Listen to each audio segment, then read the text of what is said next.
Assalamu alaikum ve rahmetullahi ve berekatuhu. Qadirlik Facebook'taki dünyanın her qaysı çaylardı qeyrindaşlarım. Həmmanlarınki muşu vakti ve bununki vakti xeyirlik bolsun.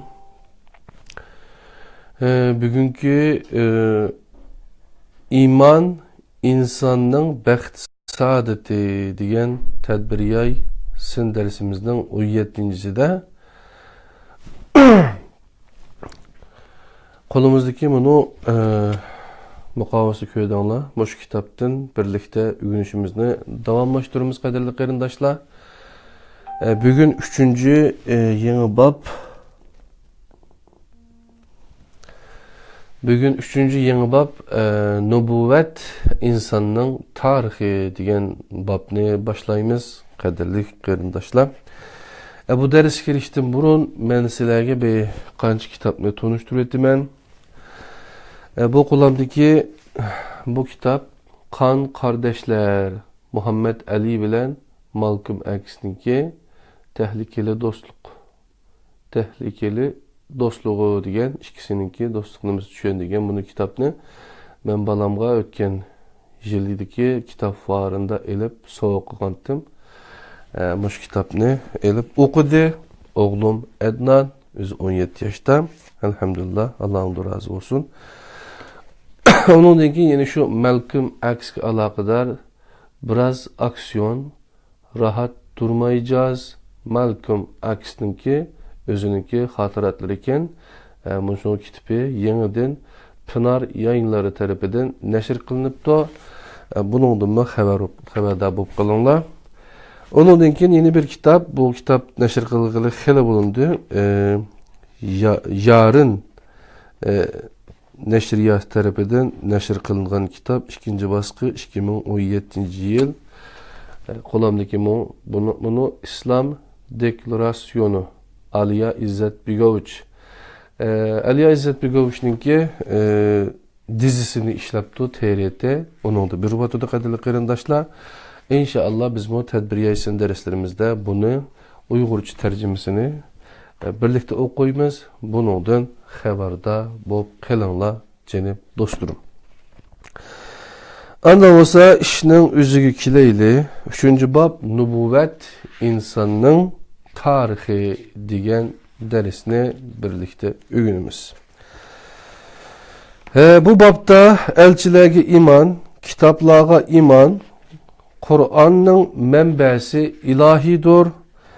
Onundan başka Kur'an ve onunla tutulgan muamele, Kur'an'a tutulgan natoğra muameleler, nübüvvet ve perişteler, onun için ülgülük makam nübüvvet, onun için usvetu hasenetun yani yaxşı ölge degan mezmunlar, ümmet duç kelgen mesele Resulsüz qilishdir degan mevzu, insan elçimi ya ki perişte elçimi degan yeni bir mevzu bilen 3. babni ahırlaştırdık emmiz qadirli qeyrindaşlar. Yani 30 betlik bir mevzuken babken 4. bab ahiret insanın istiqbalıdır degan gibi kelişki Allah nasip kılsın. Bugün elçiler iman, kitapları iman ve Kur'an'ın mənbəsi ilahidir degan 3 mevzunu birlikte öğrenimiz. 10 bet etrafındaki mezmun. Elçilerge iman, nübüvvet yani Resul, yani elçilik makamı Allah'ın insaniyet tarihiga bolgan müdahalesidir, yani arılışıdır demekçi. Her nebi ya bir çığır yolunun açquchisi ya ki özüdün ilgiriki bir çığır yolunu yanılgıcı ve devam kılgıçıdır. İnsaniyet ola açkan bu ekinde sel bulup akudu. Tabii ki bu sel her daim nebiyle açkan ekinde akmaydı. Köpünçe vakitte bu ekin bozuludu. Asli ekin yuqab ketib yeni ve hata ekillarda ekişki başlaydı. Nübüvvet inson ve insaniyet tarihiga açılgan köznektir. Elçiler bu pencerenin aldıda durup tarixning ve kelajekning sirini, dastlabki sebep ve ahirgi g'oyaning hikmetini, mevcudiyet sualining javobini o'zida mujassamlagan ilahiy simfoniyaga quloq solg'uchi ve ularni hardim, charchidim, shart sharoit yor bermadi, payti emas demasdan insonlarga yetkazilgan saadet elçileridir. Nübüvvet, insaniyet, hatta kainat şahit bo'lgan eng o'zgacha ta'lim tarbiya organudur. Şu bir haqiqat ki, tarix boyunca bu organga mensup minglagan muallimdan hech birisi her qandaq erziyet ve zulüm, hatta ölüm bilen neticelengen ta'lim tarbiya xizmeti uchun bir tinmo haq talab qilib bakmagan. Bu nuqtani elib aytganda, nübüvvet dünya tarixida ömrü en uzun bo'lgan xolis fidokorlar muassesidir. Yani qurilishchidir. Nübüvvet maqamining o'qishlik programmasini din deb ataymiz. Dinning turmuşda tadbiq qilinishi ve yaşılışı bu organ sayesinde əməliyləşdi. İnsanın yaratılış sebebi bo'lgan ubudiyetning layiqida barpo qilinish uchun nübüvvet maqami zarur edi. Mana bu sebepten Resulullah hac qilgach atrofidagilarga mundaq degan edi. Huzu anni menasikum. Hac ibadetinin kaidesini menden ügününla. Ya ki sallu kema ra'aytumuni usalli. Namazni men o'qigandek o'qinglar degan. Çünkü Allah bende münasebetinin muhim halkasını teşkil kılgan ibadetini belgilgücü amil akıl emas. Aksice şeriat idi. Çünkü akıl belgilegen neyse adet deb atılıdı. Mana bu noktadan elip aytganda Nebiler yangınni o'chirishga her daim tayyor turgan nöbetçiler idi. Bir ömür közlerini yummasdan yangınlardan avamni xabardor qilib o'tdi. Ba'zida insonlar kuyib ketmasin deb o'zini ot dengiziga etib kishilarni qutqazdi. Resulullah mundaq degan edi: "Mening ve Allah men bilan evetken İslamning hali kavmini agahlandirish uchun kelgan shu kishining ahvoliga o'xshaydi." Bir kishi sizlar talabga kelayotgan bir qo'shinni ko'rdim ve sizlarni xabardor qilish uchun keldim. Tezden qechinglar, qutulinglar deb to'xtamay to'g'lamoqda. Aholinin bir qismi uning so'ziga quloq solib, kechida to'xtamay qechib, o'zini daldiga oladi ve qutulib qoladi. Bir qismi uningga ishonmaydi yoki beparvolik qilib tong atqizadi. Ertesi düşman keladi ve ularni qirib tashlaydi. Mana bu sizlarga elib kelgan narsaga ve manga itoat qiluvchi bilan manga asi bo'lib, men elib kelgan narsani inkar qiluvchining misolidir. Nebiler dünya şahit bo'lgan eng chidamliq, sodiq ve qat'iy irodalik da'voga o'zini beg'ishlagan kishilardir. Her makamda davasıga xiyonat qilgan kishilar chiqqan, lekin nübüvvet makamida bundaq bir ahvolni ko'rgili bo'lmaydi. Çünkü bu makamga loyiq kishilarni Allah tanlamoqda. Eğer elçilerini Allah o'zi tanlamay, avamning ixtiyori qo'yib bergan bo'lsa edi, qimmat qarashlari butunlay buzilgan qavmlar ichidan eng loyiq bo'lganlarni tanlashning o'rniga eng kuchli bo'lganni tanlaydi ve bu tanlash to'g'ri bo'lmaydi. Namzatning faqat o'tmishidan xabardor bo'lish bilan birga kelajagidanmi xabardor bo'lgan, tashqi dunyosini bilish bilan birga ichki dunyosidanmi vaqif bo'lgan, qilganlarini bilish bilan birga qilmaganlarini, aytganlari bilan birga aytmaganlarini biladigan his, tuyg'u, tushuncha ve taqdirini en yaxshi şekilde biladigan ve mail qiladigan birisi, yani fakat Allah'la en to'g'ri tanlashni elib baralaydi.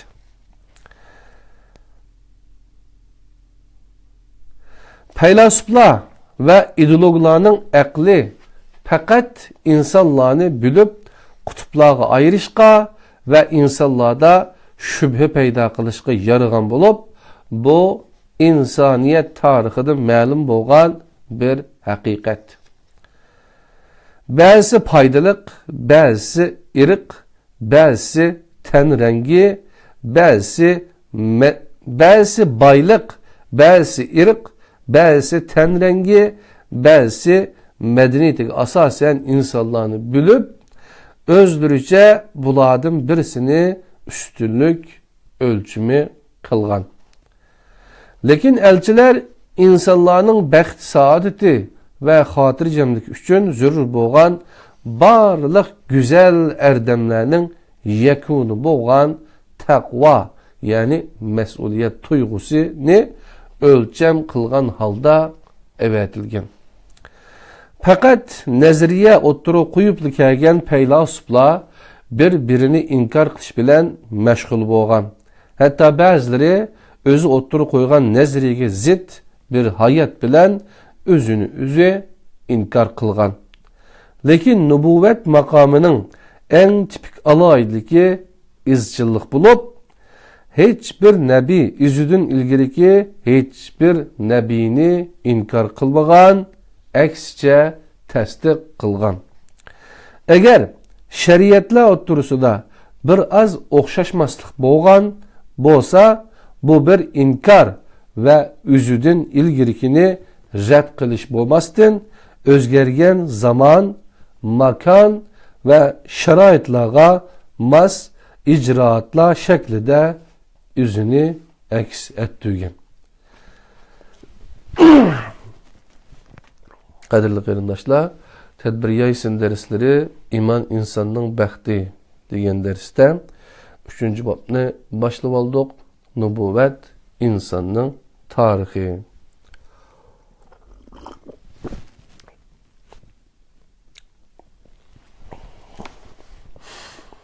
Gerçi icraat ve şeriatlerde çok küçük bazı farklar mevcut bolsunmu, lekin hemmisinin gayesi ve maqsadi bir bulup, dinning asli bo'lgan tevhid tunji elçiden ahirki elçigacha hech qandaq bir özgürüş bo'lmagan. Mana bu sebepten Kur'an nebiylar o'ttursida ayrımçılık qilishni shiddat bilan rad qiladi.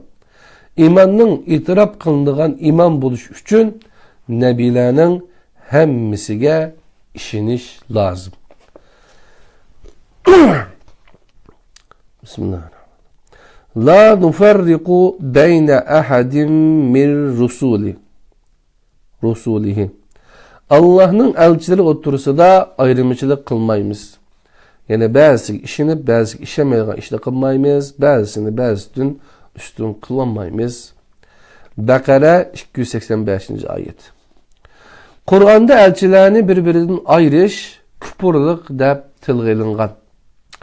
İnnellezine yekfuruna billahi ve rusulihi ve yuriduna en yufarriqu beynallahi ve rusulihi ve yekuluna nu'minu bi ba'zin ve nekfuru bi ba'zin ve yuriduna en yettehidu beyne zalike sebila ulaike humul kafirun hakkan ve a'tadna lil kafirine azaben muhina degan ayet.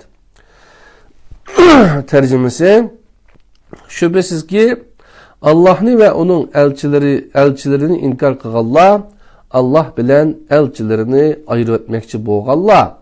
Bazı işinde bazı işenmeyimiz degüçüler, onun otturusu da yol tutmakçı boğallar.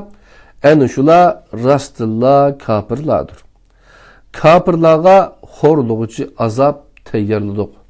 Nisa 151. ayet.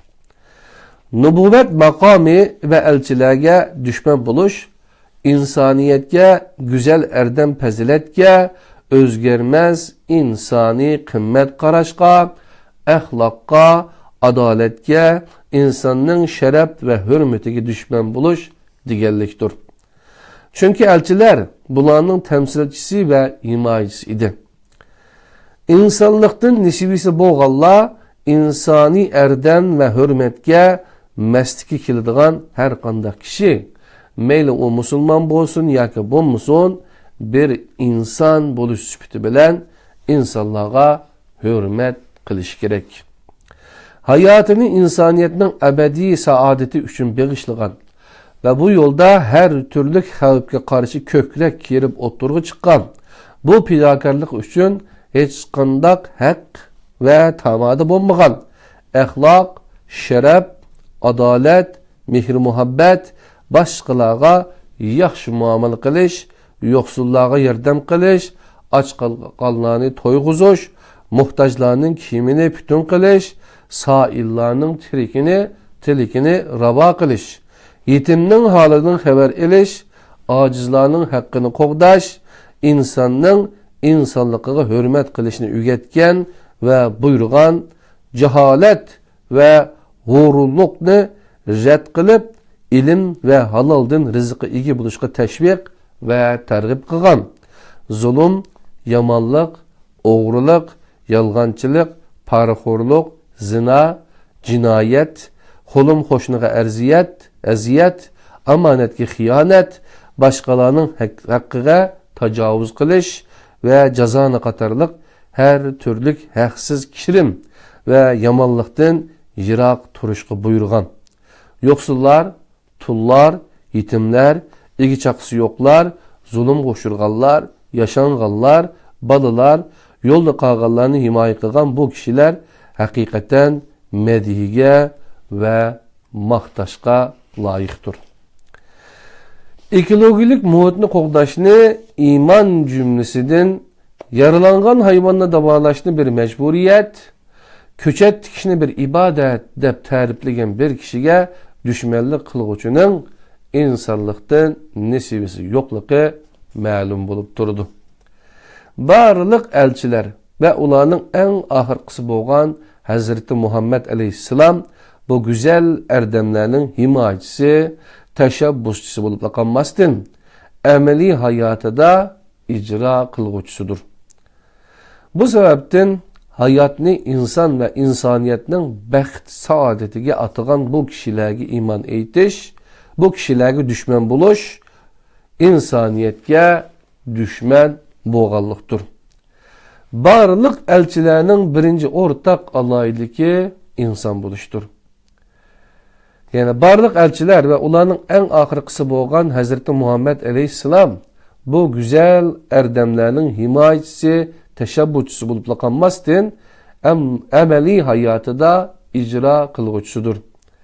Bu sebepten hayatını insan ve insaniyetinin bəxt saadetiga atıgan bu kişilerge düşman buluş, insaniyetge düşman boğallıqtır.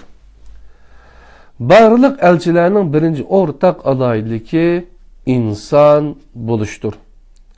Allah insanlığa öz cinsinden elçi evetken. Bu elçiler avam içidin köpünce insanlar itibar elip ketmeydiğen kişiler içidin tallangan.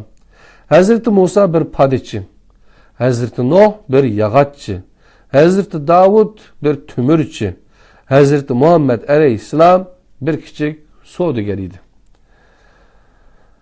O'ttir tabiqiga mansub bo'lgan bu kishilar erdemler bilan o'z davrining va qavmining cho'lpon yultuzi bo'lgan bo'lib, Allah ularning xotiralarını ebediyleştirgen. Nübüvvetki iman asaslaridan biridir. Allah'a iman eytip, elçisiga iman eytmaslik, Allah'a işenmeslik bilen o'xshashdir. Bu sebepten elçilerge iman, tevhid akidesinin bir parçasıdır. Çünkü ular Allah'ın elçisidir. Elçini red kılganlık, onu elçi kılıp teyil gücünü red kılganlık bilen beraber.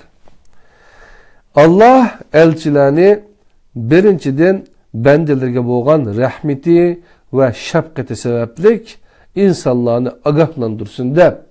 İkinciden insanlar hesap günü bahane otturga koyugamısın dep evetkin. Resulen mübeşşirine ve munzirine li'allah yekune linnâsi alallâhi hüccetun ba'der rusuli ve kânellâhu azizen hakîmâ. Sadakallahu azim. Evetilgen elçilerden kim? Allah'ın aldıda kişilerinin bahane ilgileri sürmesi için elçilerini huşhaber bəgücü ve agahlandırgıç kılıp evettik. Allah galiptir, hikmet bilen iş kılgıçıdır. Nisa suresi 165. ayet. Nübüvvet 4 neresi üstüge kurulgan. Birinci mursel, yani evetiliş.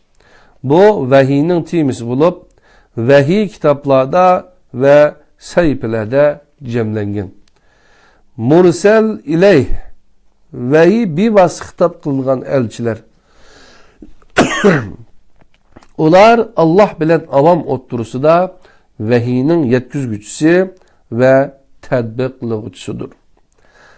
Üçüncü, mursel ileyhim. Vahiy hitap kılıvatkan kişiler yaki kavim bu Kur'an'da ümmet deb atılıdı. Dördüncü, risalet. Bu vahiynin hayatka ayılınışı, tebliğ kılınışı, tedbiqlanışı, icra kılınışıdır. Elçilerinin ümmeti örnek buluşu risaletinin tekazzasıdır. Endi nübüvvetinin sebebi boğan vahiy ve onun toplangan şekli tevhid akidesinin bir parçası boğan kitapları imanın tevhid akidesideki ornuğa karab çıkaylı. Kadirli kırımdaşlar, Nebilerge imanını diyen mevzu tügüdü, hem de kitaplara imanını birlikte ügünümüz, canım dostlar, yaktırıp tenşidinler şu rahmet.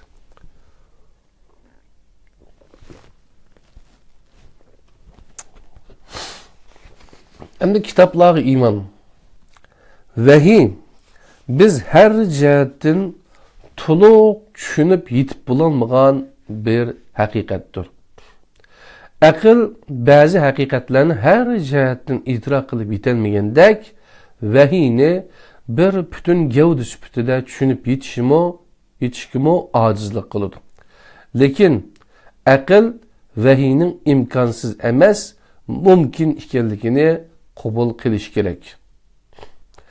Vahiyni insanın idrak seviyesinin en yukarı pellesi dep qaraş hata bulmuş gerek. İdrak kılış, düşünüş ve his kılıp yetiş kabiliyetlerinin insanlarda farklı buluşu, vahiynin mantıklık buluşunun mu en tipik delilidir.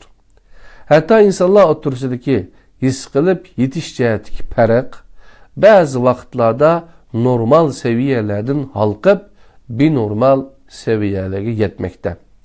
Şuna insanların akli kabiliyeti kategorilerine ayrılmakta.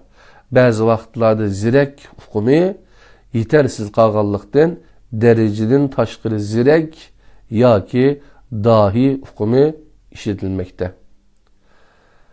Sizden mi Allah razı olsun, qadrli qarindishim. Qur'onda keng doirani o'z ichiga olgan, yani Qur'onda ishlatilgan hukmlar ichida keng doiradagi mazmunni o'z ichiga olgan va nizam, intizam, ya'ni tartib ichida bo'lish va buyruq ma'nosini bildiradigan amr hukmining vahiy bilan bevosita munosabati bor. Yaratilgan her narsaga Allah tarafidan emir, yani mizani yoki sistemasi beriladi. O şeyi bu emirga binoan yaratilishidagi muddaoni qusursiz holda ado qiladi. Bu nuqtani elib aytganda emir olamning muddaoni qusursiz holda bu nuqtani elib aytganda emir olamning moslashish qonunudur ve uning chengi yoktur. Çeki yoktur. Bu sebepten emir fakat Allah'a xastur. Kur'an'da keng dairini ölçüge algan emirnin insan ve başka şeylerge yetküzülüş şekli vahiy dep atılıdı. Cansız mevcudiyet üçün vahiy hukmi şeyinin kainat ve şeyler işide öz ordunu tepişi ve rolünü cari kıldırışı ma'nisini bildirdi. Asal hadis üçün vahiy onundaki kişini hayran kaldırdıgan intizam ve nizam bulup bu nizam neticesinde vahiy asalga aylanadi. Vahiyning lug'at ma'nisi til ve sözler orqali maqsadni ifodalash emas. Vahiy lug'atda vositalik yoki bevosita ishorat, belge qatorliq yo'llar bilan xabardor bo'lishdir. Vahiyning bizga ma'lum bo'lgan so'zlish shakli bilan hech qanday munosabati yo'qdir. Demisimi bu Qur'onda aniq ifodalanmoqda. Allah bir inson bilan so'zlashmaydi. Faqat uningga vahiy qiladi yoki parda orqasidan va yoki bir elchi avatish orqali uningga xohlagan shaklda yoki xohlaganimizni vahiy qiladi. O haqiqatan ustundur. Her işte bo'lgandek vahiy ishidimi hikmet bilan ish qilguchidir. Shura surasi 51 oyat. Qur'onning nozil bo'lish jarayonida qalbning o'zgacha roli bor. Qalbni vahiyning tushish bazasi deb atashqimi bo'ladi. Bu yerda tilg'ilingan qalb go'shtdan tarkib topgan yurak emas, albatta. O yaxshi ko'radigan, nafrat qiladigan, iymon etadigan yoki inkor qiladigan, xushal bo'ladigan yoki qayg'uradigan Allah'ning tajalligohi bo'lgan qalbdir. Mana bu ma'noda aytganda qalb Rahmanning arshi, Qur'onning bazasidir. Shubhasizki Qur'on olamlarning Rabbi tarafidan nozil qilingandir. Agahlandırğıçılardan buluşun üçün onu Ruhul Amin senin kalbinge nazil kıldı. Şura 192, 93 ve 94. ayet. O Cibril Allah'ın izni bilen senin kalbinge Kur'an'ı çürügüçüdür. Bakara suresi 97. ayet. Vahiy manu bu bazıga düşken ve uyardan sözlerge aylangan idi. Bu vahiy kıyametkiçe mevcut bulup turduğan ilahi hayat rehberi buluş üçün insaniyetge Kur'an-ı Kerim sübütüde təqdim kılıngan.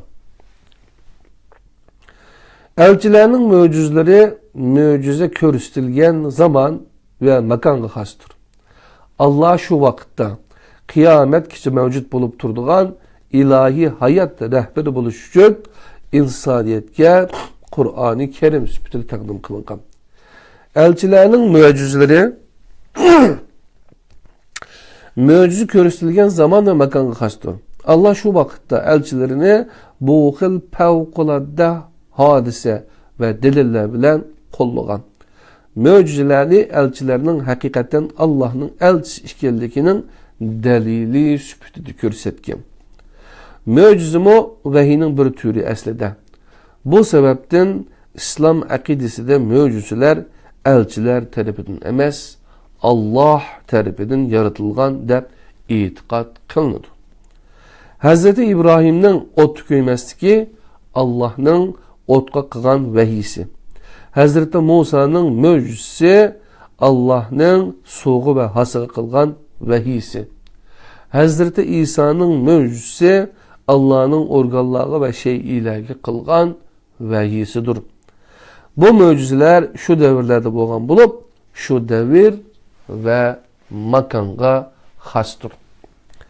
Allah Hazreti Muhammed'e şundaq bir möcüze bergen bo'lib, bu möcüzenin başka möcüzelerden farkı zaman ve makan bilen çeklenip kalmasıdır. Bu möcüze dünya mevcut bulup durgan müddetçe insanların kuluda, kalbide, hayatıda ve kavimlerde meş'elge okşaş evlattan evlatlığa ötüp mevcut bulup durdu. O möcüze Kur'an-ı Kerim'dir. Kadirli kırımdaşlar. Kitaplara iman degan mevzuni birlikte ügendik. Emde Kur'an-ı Kerim'nin menbesi ilahidir degan mevzu ütümüz, cenim, dostlarım.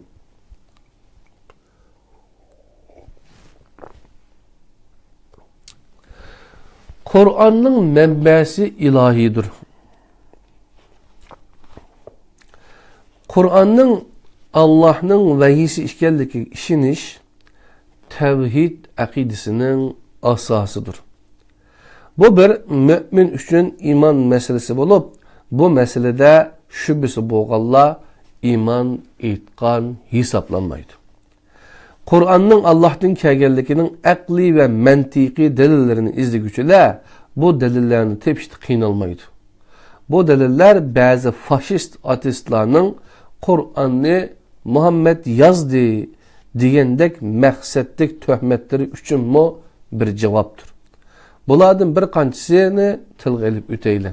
Birinci, icazi buluşu, az söz bilen köp mənini ifadəlişi. Kur'an'ın möcüzü buluşu, onun mənbəsinin ilahi işkellikinin delilidir. Kur'an'ın möcüzü buluşu hem söz hem məna cəhətdən namayen bulup turudu. Söz noktasını elip etkanda Kur'an, edebiyat ve şiir en güllengen cahiliyet Araplarga söz sen eticaatden hırs kılgan bulup, ulanı Kur'an'a okşaş bir kitap, birer süre, hatta bir ayet meydanı keltürüşke çakırgan.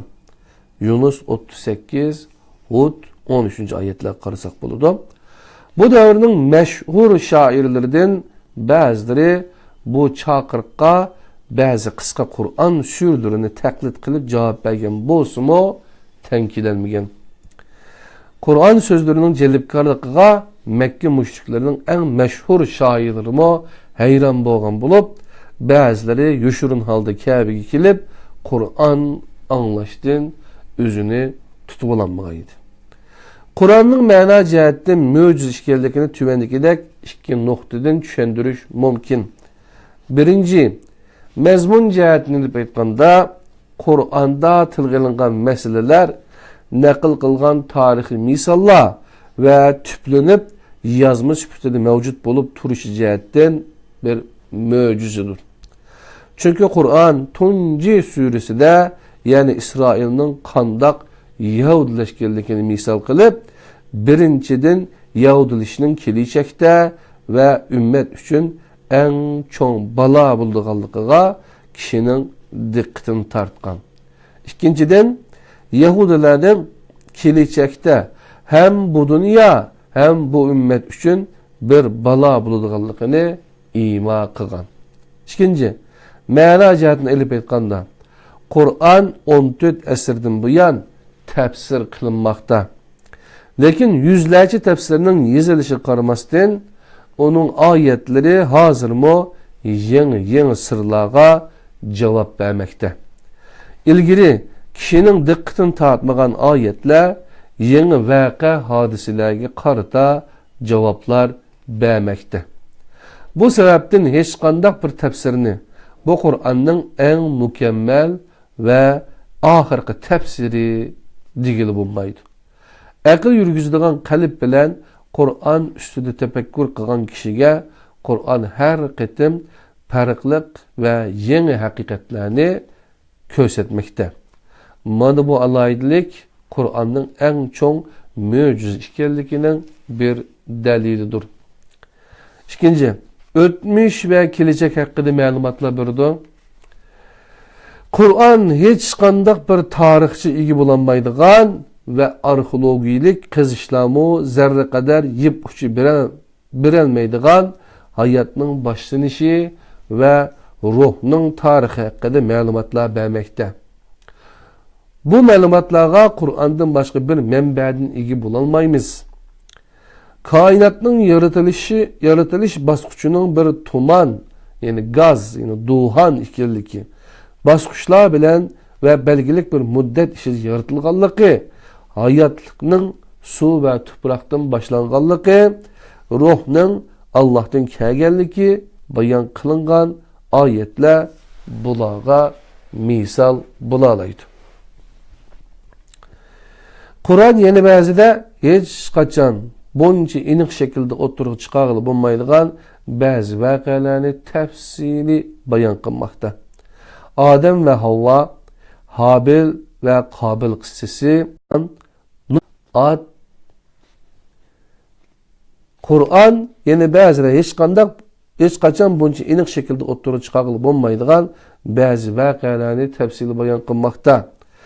Adem ve Havva, Habil ve Qabil kıssası, Tufan, Lut kavmi, Ad ve Semud kavmi vakaları, İbrahim, Nemrut, Musa, Firavun kıssaları bunun misalıdır. Bu kıssalarda bazıları Kur'an'dan ilgili evetliğin kitaplardan Tevrat ve İncil'de yer alırdı. Bunlar ötmüştün haberlerdir. Yana g'aybga munosabatda kelajakdan oldin ola ma'lumot bergan bo'lib, bular Qur'onning manbasiga ilohiy ekanligining bir dalilidir. Bularning ichida eng mashhur bo'lgani o'z davrining eng cho'ng ikki raqib bo'lgan Rim va Iron Sasani imperiyasi o'ttirsidagi majusiylar, ya'ni Sasanilarga foydali shaklda o'zgargan vaziyetinin közgü görünərlik alametlerinin 3-dən 9 yılgacha içində tətürüsüge, yani Rim'nin paydası qarab özgürdüğanlıqını ve Rim'nin galibe qazandığanlıqını, yani bir Rim'nin paydası qarab özgürdüğanlıqını. Ne deyipti? İran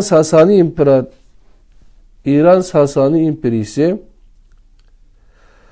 o'tirisiga majusilar, yani Sasanilarga foydali shaklda o'zgargan vaziyatning ko'z ko'rinarlik alomatlarining 3-9 yil ichida ta'tirisiga, ya'ni Rimning foydasiga qarab o'zgarganligini va Rimning g'alaba qozonganligini oldindan bildirgan Qur'on oyatidir. Mazkur yilda, ya'ni berilgan muddatning oxirgi yili bo'lgan 9-yili Rimliklar Sasanilarni, müminler Bedre, Mekke müşriklerini mağlup kılgan idi. Allah Rimliklarının galbesinden haber bergen ayetten keyinki ayette bildirgen o günde müminler xuşal boludu. Rum 4. ayet. Digen vadisi emelge aşkan idi. Keliçekki münasebetlik bu ayetten başka yine Müslümanların keliçeki yeryüzünün en çoğun küçük bulduğanlığı o Kur'an'da bildirgen. Keliçeki münasebetlik bu ayetten başka yine Müslümanların keliçekte yeryüzünün en çoğun küçük bulduğanlığı Kur'an'da bildirilgen. Onundan başka Kur'an'ın mucizevi haberlerinden kainatning, dunyoning ve insanların kelichagiga munosabatli ma'lumotlar bo'lib, qiyomat, bays, hashr, hisob, jannat ve cehennem bilen münasibetlik bayanla bulağı misal bulalaydı.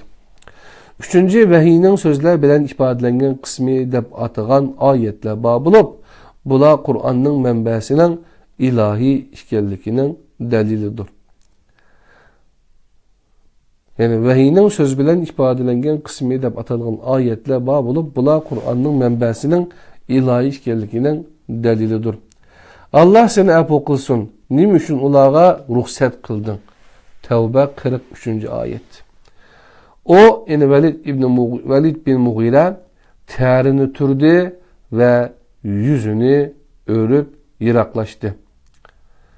Elçisinin yanıga emdi keldi dep, ey Nebi sağı kesek, o müşriknin pakılnıqallıqıga dair ihtimallık bağlığını, ya ki vez nesiyetinin onunğa payda kıldıqallıqını bilemsen. Özünü bir hacet hesaplaydıgan kişiyi kelsek, sen bütün dikkatini onunğa merkezi tutudun. Halbuki onun paklanmaslıqıdan sen cevapkar emes. Sana büyük iştiyak bilen kelgen kişi Allah'tan hakikaten korkuçudur. Lekin sen onunğa köngül bölmeyvatsan. Ebese 1. ayetten 10. ayetkice. Yani bu ebesendeki müşahede değilgen, kapını tüygen eden peygamber diyenlerimi ba, Velid ibn Mughire diyenlerimi ba kadirli kırındaşlar göz karış okşamaydı. Öz vaxtıda yani birisinin bulanı üzüge deyişi külkülüktür. Bu sebepten bu sözler elçinin emes Allah'ın sözdürü bulup bu sözler elçiye deyilvatıdı. Öz vaxtıda Allah nimet bergen sen inan kılan kişiye ayağlarını nikahını tutken Allah'tan korkken digen idin. Allah aşkarlamakçı boğan nersini köngünde yuşurdun. Kişilerin tapatağını kılışının korktun. Halbuki hemmenin bek Allah'tan korkuşun kirek idi. Ahzab suresi 37. ayet. Bu ayette elçi yuşurgan sırrını Allah aşkarlamakta. Başka hiç kandak bir delil bulmagan takdirde mi?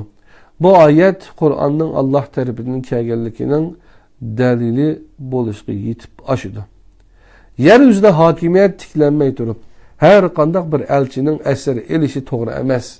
Sizler ötkünçü dünya menfaatini közleysizler, Allah sizler üçün ahiretini közleydi. Bu ayette Nebi'yi bir azarlaşma bulup, hiç kim üzünü azarlamaydı. Resulullah'ın Bedir esirleri hakkında ötküzgen kenişi de Hazreti Ömer'in fikrini tasdiqlaydigan ayet düşkenden kin Resulullah özü ve başkalarını nezarda tutkan halda. Eğer bu mesele sebebiden eriştin azap düşken boz idi, Ömer'den başka hiç kim kutlanmaydı diyen idi.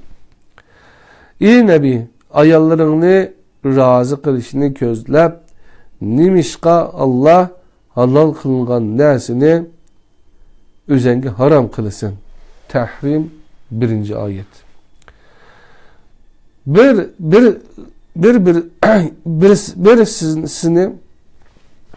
Bir sirrini aşkarlayan bu ayet Kur'an'ın menbəsinin ilahi işgallikinin en çok delilini teşkil kılmakta.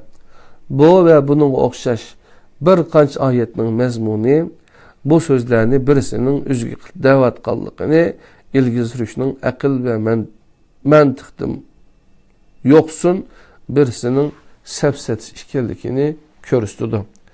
Bu sözlerinin hemmisinin ilgisi başka birisidir elbette. Lekin o birisi Resulullah'ın köngülden ötkenlerini bilgüç. Onu agahlandırgan, tenqik kılgan ve hatalaşkanda azarlıgan birisidir. Yani Allah'tır ve bu sözleri vahidir.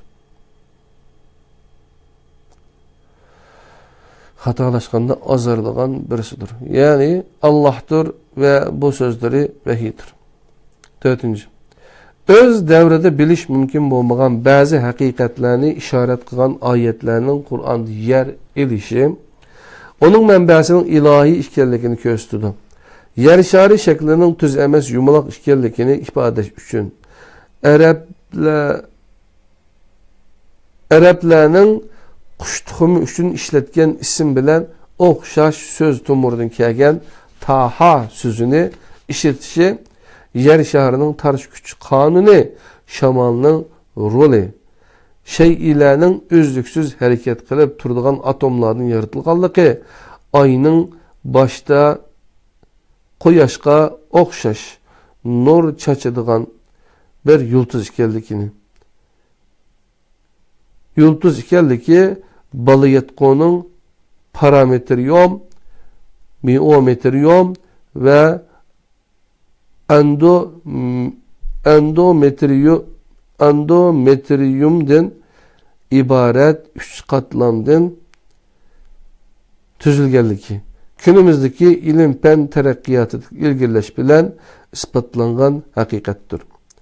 İspatlangan bunundan 14 əsr ilgili Kur'an'ın bu hakikatlerini işaret kılışı onun mənbəsinin ilahi işkellikinin dəlilidir, deb dikkat edin qardaşlar.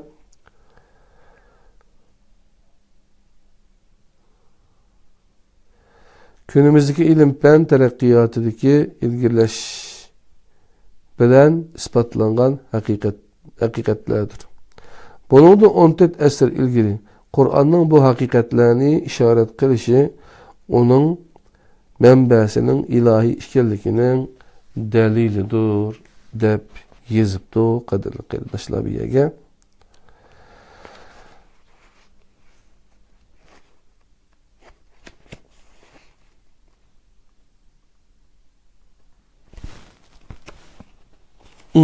Qadirli qarindoshlar, bugungi tadbiriyat dersleridagi İman insanның bəxti degan kitaptın, yani 17. dersimizde muş kitapның kelgen 3. bab nübüvvet insanның tarixi degan babtın biz 3 mevzunu birlikte öğrenip ötdük. İnşallah kelerki saatte Kur'an ve onun tutulgan muamele, Kur'an'a tutulgan natoğru muameleler, onun dinkin nübüvvet ve perişteler, onun dinkin ölgülük makam nübüvvet degen yerge ötüşümüz mümkün canım dostlarım. Anda olsa kileri saat kiçe Allah'ın özgü amanet olanlar, yani en ahire bir kitapını, 3 kitapla tunuşturuyor etmen. Bu kan kardeşler Muhammed Ali bilen Malcolm X'ninki xatarlik dostluq sergüzeştisi toğrulab yazılgan bir kitap qadirli qarindoshlar. Onundan başqa yana Malcolm X'nin özünün kitabı iken biraz aksiyon rahat durmayacağız. Yani Malcolm X'ninki bu bizim Uygurlar üçün tunuşluq emas. Tor yüzüde bir talaş tartışma oldu bir qarindishimiz bilen. Yani Abdugani kitapda bir kardeşimiz var, şu kardeşimiz bilen şu Malcolm X'nin hayatını biz Uygurlar düşünmeyimiz, bilmeyimiz. Moşu adamını tunutduğun, moşu adam doğruluk bizge sözlep verdiğin kardeşler olsa, kitapların tercüme tunuşturduğun kardeşler olsa, nait hoş olumuz. Bu konuldakisi İslam Deklarasyonu Aliya İzzet Begoviç merhumununki yazgan kitabı TRT'de dizisi bak kadar kardeşler şunu kör asana buldu. Olsa 18. tedbiriyesin dersi iman insanın bəxti de görüşküş aman bulunla. Esselamu Aleyküm ve Rahmetullahi ve Berekatuhu.